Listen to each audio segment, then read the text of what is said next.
control my money. I have no idea. I have no knowledge. I don't know who to talk to. I think this is all. You should start to invest as early as possible. 3, 2, 1, go. Hello everyone. Welcome to Coffee, Tea, Money Talk. Today episode, right, we're going to talk about the investment. If you have 100K, where do you invest your money in? We got two experts here, Kieran and Lenin. We'll talk about how to allocate your money to invest with 100K to have the highest revenue, highest profit with this invest in 100K. Hello, Kieran and Lenin. Now my brain is like a bit blur. Already. The money too big already. Money too big already. Then 100K like wow, 100K how? Okay. So if I have 100K, where should I invest? How can I start to invest? Because I think so many people out there, they would like to invest, but they don't know how to start. Correct. How So I think should the number one thing that we need to really understand is what objective do you want to achieve and what's your investment time horizon. Whether is it 1 to 3 years, 3 to 5 years, or even beyond 10 years. So I think with this risk profile, the risk that you're able to take, and the time horizon that you are planning to invest, right? Then you will actually streamline to a little bit more what kind of instruments is actually better for you. So I think in general, there are a few instruments that we can always consider. For example, like equities, bonds, and then fixed deposit is also one of them. So I think a mixture of them, depending on which is actually most suitable for you, I think will be a good place that we can actually start off to see how to allocate your 100K to invest in. How about yourself, Lenin? Of course, you talk about investment. I think sometimes we also can use insurance to invest. Not saying you must really invest. I'm also think that some investment insurance actually give decent yield. Yeah. Okay. So there are capital guaranteed ones. So you are referring to insurer kind of related instruments that potentially are able to net off the risk that you are taking in the market, but at the same time giving you guaranteed returns. Correct. Yeah. That's rather than pure insurance. Yeah, pure insurance, but insurance that can give return to the insured. Yeah. Okay, correct. So it's more like a savings or kind of a structure that you're referring to. Yes. How about really pure invest? Just now you mentioned about like fixed deposit, bond, and the equity, all this. And many people that would like to invest, but they don't understand what is fixed deposit, bond, equity, or those like the commodity. So where can they find all those this information? Yes. I think different asset class, number one, you need to know the risk involved. I always tell my clients, right, high returns definitely equals to high risk. And high risk doesn't equal to high return. So if you find anything that can give you high return and low risk, most of the time is scam. So just avoid those. So coming back to the topic, right, I think equities is a common term that most people will start into or dabble into when it comes to investments at the start. For example, stocks is one of them. That's the most straightforward one. But in terms of stocks, there are also many areas as well. For example, you can look into merged companies that gives you dividends. Those are a lot more secure. So I think this is where older generations will build a portfolio where they gives you dividends from the stock portfolio. Or younger ones will look for capital growth kind of portfolio where they have more growth and they don't really give you dividends. So you grow a portfolio faster but with more risk. Yeah, so I think that's more on stocks. Maybe you can explain a little bit more on bonds, why people will want to allocate into bonds and what's some things to look out for bonds. I mean, for bonds, there's also many different types of bonds. There's government bonds, there's corporate bonds. So of course, government bonds are more stable. The credit rating is better. Depends on country, right? Oh, yeah. Okay, if let's say, for example, if you take Singapore, of course, the bond rating is very good, triple A, But nevertheless, Singapore yield is also not too bad. You're talking about SGS bond, we are probably giving about 2.5 yield. I think Singapore government bonds, if you actually go online and search right now, they are giving over a period of 10 years is about 3.3. Not too bad. Yeah, not too bad. Because I think in the high interest rate environment, this is something that people want to allocate. But correct. 200,000 for one bag. Yeah. So I mean, if not the other option, I think besides bond, I think people can consider T-bills. Okay. Yeah, quite T-bills, attractive as yeah, well. not too bad. I think 6 months, 3.7. 3.73, I think the last tranche, and they come out bi-weekly as well. Yeah, so I think these are safe instruments that people, if they want to invest, they can actually look into. Yeah, not just equity. So we have the bonds, we have T-bills, which are on the safer side. Yep. Correct. So it means that the lower risk one is go for T-bill and bond. So the higher risk, but doesn't guarantee that higher return is go for the equity one, isn't it? Yeah, you can technically say that way, but I think Lenny also point out that insurer kind of instruments where potentially gives you guaranteed returns also can fit inside your portfolio to give you a safety net to your entire returns as well. So apart from investing in bonds, you can look into diversifying your portfolio rather than you have reinvestment risk, because the T-bills actually get mature every 6 months as well. And Singapore savings bonds do have a little bit more tricky because they have fixed allocation every tranche as well. So depending on the demand and supply, sometimes you only can get 20,000. Yep. Sometimes you only can get 10,000. I think the last tranche was 50,000, so it's not too bad. But really depends on how much, what's the demand like, so you are not ensured of how much you'll be getting allocated to as well. So beside the lump sum 100K, how about the DCA, dollar cost average? Yeah. Because I think so many people, they feel like, oh, just go for the trend, go follow the index. Yeah. Yeah, how about this point of view about the DCA? So I think apart from having the lump sum investor, right, some of the clients who want to do is that, hey, I want to diversify my risk. Instead of investing 100K in one shot, they can actually split into different tranches, and we use dollar cost average as one of the strategy to make sure to mitigate the risk in terms of entering at high. So this year across a period of time where you are basically averaging down the index price in general, and most of the time we use ETF or mutual funds to actually DCA in that context. So it means that this depends on the risk taker. It means like how much the risk the client can take or you can take, right? Definitely, because under ETF or mutual funds, there are different sectors as well. Yeah, so there are like technology, there are areas also like Asia, US, they have different risk appetite altogether as well. Yeah.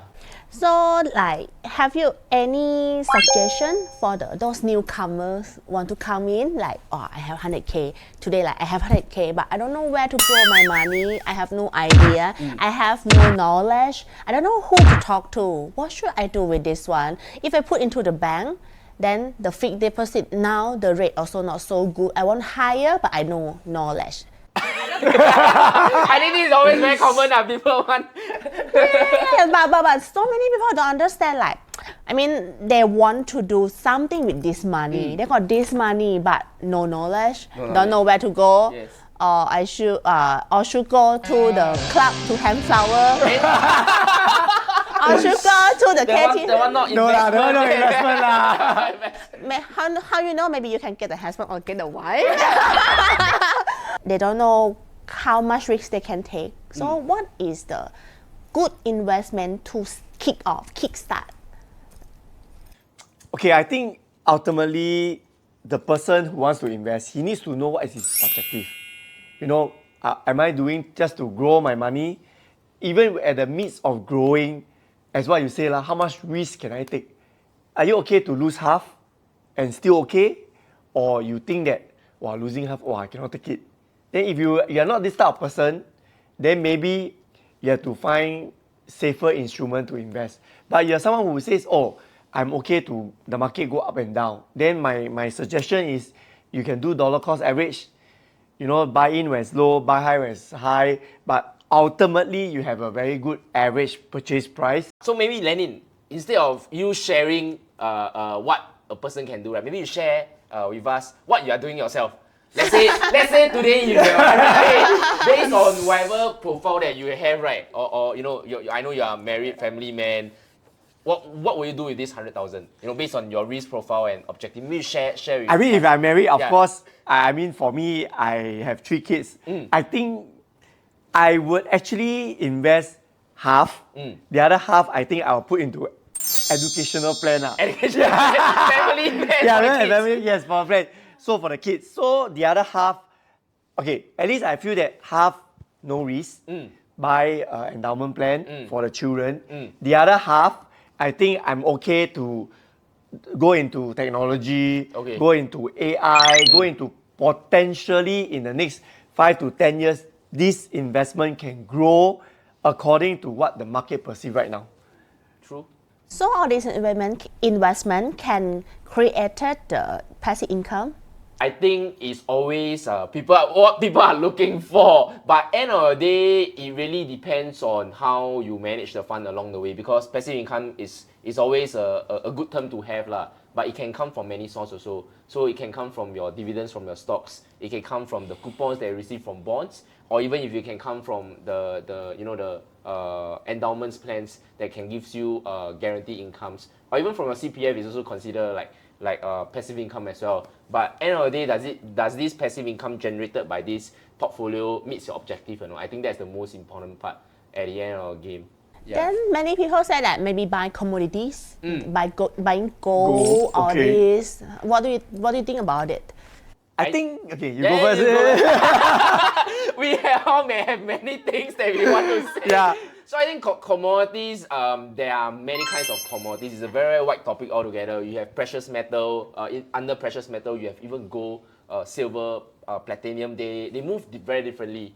And even if you want to invest them, there's many ways that you can invest in them. You can invest through ETF, exchange traded fund. You can hold physical gold as well, or even if you can also hold gold warrant as well. So very different kind of instruments fitting for different people as well. And apart from precious metal, there are also, for example, corn. People are trading orange juice, cattle. Many things lah. Oil is also one of them. Under oil, there are natural gas. So many things that we are under commodities. But I think having a mixture of asset classes becomes very important. For example, we talk about commodities, we talk about equities and bonds. I think the right proportion of asset allocation becomes very important. And individually see your risk profile. I think allocating will be a lot better. So of course, coming back to your question, let's say you have no idea. I think no idea is good because this person wants to invest. So as us, we actually will give them advice and tell them what are the risks, what is the potential return that you're looking at. So at least you know that, hey, if I buy commodities, there's no passive income. But I buy bonds, there's a passive income. And then if I buy insurance savings plan, there is a saving element that is capital guaranteed. So it really depends also if these 3 different pots gel and meet your requirement, then that's it. You can go with what you want to do for this 100K. Yeah. How about the time? Because many people say that, now market not so good, shouldn't enter. Then after that, market up, now shouldn't enter also because market is too high, the price is too high. Then after that, no, market is not good, okay. Again, then end up never invest. So when is the good time to get into the market to start to invest? This is always a very if I know, I would not be saying. Yeah, that's why. But I think at the end of the day, if you really do not want to time the timing, I think you did mention about dollar cost average is one of the better ways. If not, normally we ask clients to spread out their lump sum through different tranches. And the best way that personally I do it on my own is that, for example, if you want to invest this particular asset classes or this instrument, right? Whenever the market drops 10%, I will enter. So I split my lump sum into 5 different tranches, example. So whenever it drops 10, I enter. Whenever it drops 20, then I enter another tranche. So in that sense, you are more than happy whenever it drops and you get to enter more lah. So I think this is personally what I'm doing. How about yourself? I think for me, I don't have this time to manage it. So I think I will actually set up a gyro. A bit more busy. A bit busy. So I think for me is that I will set up a gyro. Probably I will, invest over a period of 5 years. So every month I will probably deposit $2,000 every month. And then based on this $2,000, I start to have exposure to what you say, commodities, to equities and bonds. So create a balanced portfolio for myself. And then over the course of the next 5 years. Yep. For me, I don't know if it's true or not, but I feel is whenever you should start to invest as early as possible, which is, I mean, if you invest 10 years ago, Laksa only $1 per bowl, 150 per bowl. But now, right? But now the Laksa is like already 350. Where got 350? No. Not have it? $5,000. Oh, really? No, I mean like the earlier you start, the more money you can grow. Yeah. Definitely. Definitely. It's always the case. If we actually look back in terms of index, it has ran quite a fair bit in the US market and things like that. So at the end of the day, the best time to invest was probably yesterday because on the hindsight, right? Actually- will you try to time the market? Maybe tomorrow will drop more. I think that's the most important part. Will you continue to follow your plan whenever the market drops? Because when the market goes up, most of the time you will just leave it. I think what Kieran is right. It's actually when you invest, I think it's not just your money. You need to have discipline with your money, the mindset. You know, it's like you need to look a bit longer. You cannot look right now. Oh shit! Wow, drop 10%. Wow, I buy some more. Oh, drop 10%, buy some more. But rather than you pace yourself and slowly you invest over the period of time. I think that's more important. Sticking to the plan. Yeah, sticking to the plan. Yeah. Consistency lah. When the market drops, sometimes we get a little bit too emotional. Yeah, true. We get a little Like bit you too want to emotional. get out of it already. You are down maybe 10% and I think I still remember the first time I invest. I see, I thought I'm like the Warren Buffett, the first time I invest, it went up 30%. Then I cash out, then I just wait. But end up the stock just went up further and it never came back. That's why. So I think at the end of the day, we really need to know that we are all ultimately humans and emotion always get the better out of us. So we need to have system in place. So I think gyro is one of them, but make sure you don't go and cancel your gyro lah. And I think different platforms right now also allows you to RSP on a automatically basis. Whether I think some offer daily as well. True. Daily, you are entering into a more volatile market. I think daily RSP is something that you can look into. Weekly as well. So I think platforms nowadays are a lot more very, very different from where we started the very first day. So I think with all this system in place, it allows us to have better choices lah. True. Yeah. I think ultimately investing can be easy, but I think that ultimately the planning takes a bit of time. You need to be clear. You need to know what you want. You sit down with your financial advisor or your banker and run through, this is the plan. I go for this. This suits me. Because sometimes I felt that there's a communication breakdown. Like for example, you want income. But to him, but I feel that better to grow. But actually to you, yes, agree, you are young, you want to grow, but actually you are more comfortable to receive income. That's why I said, sometimes when you do, you need to communicate clearly what is your objective.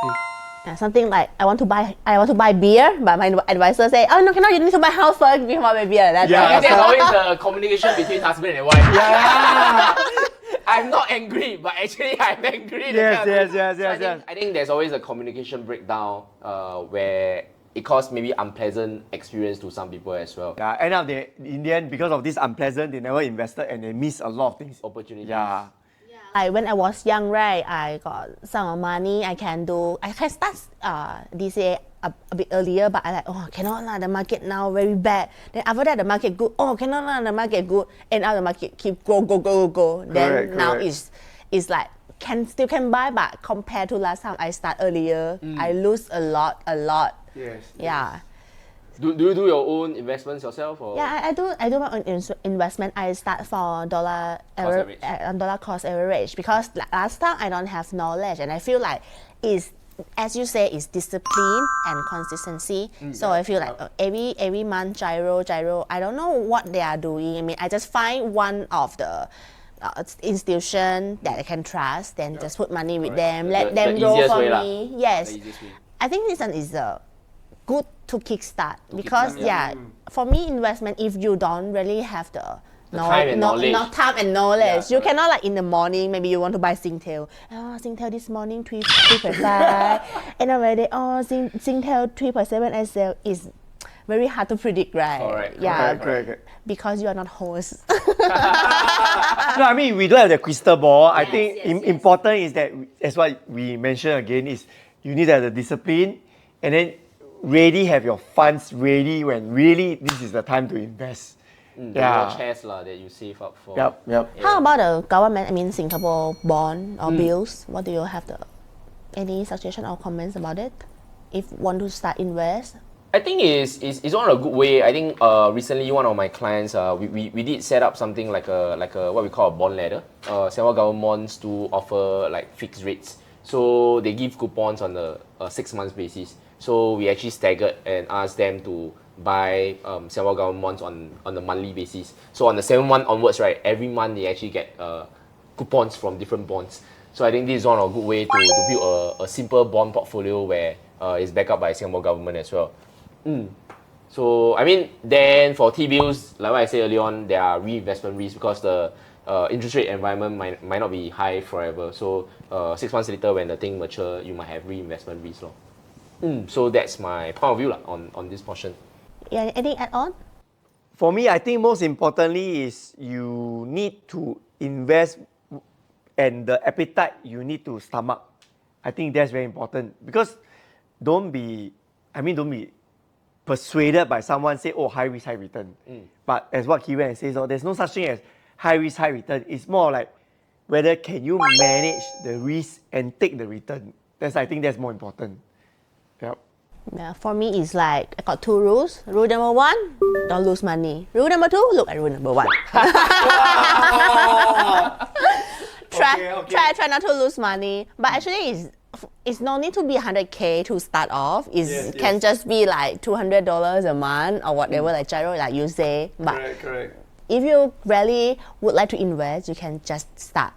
Correct. Yes. I think getting started is the most important part. Next thing is get comfortable with investments and having a good platform or a simple way to kickstart. I think that's the most important part. Most of the people, wait. They probably, miss all the chances and you just see the market just keep going up. Yeah, that's what I also think. So no point waiting. I mean, just get started. Just go, Singapore also invests, GIC also invests to grow the assets of all of us. So just start today. Yeah, that's the way to go. That's why everybody here today listen to us. So like, subscribe and share Coffee, Tea, Money, Talk, so you will never miss any investment or any good knowledge to know about invest.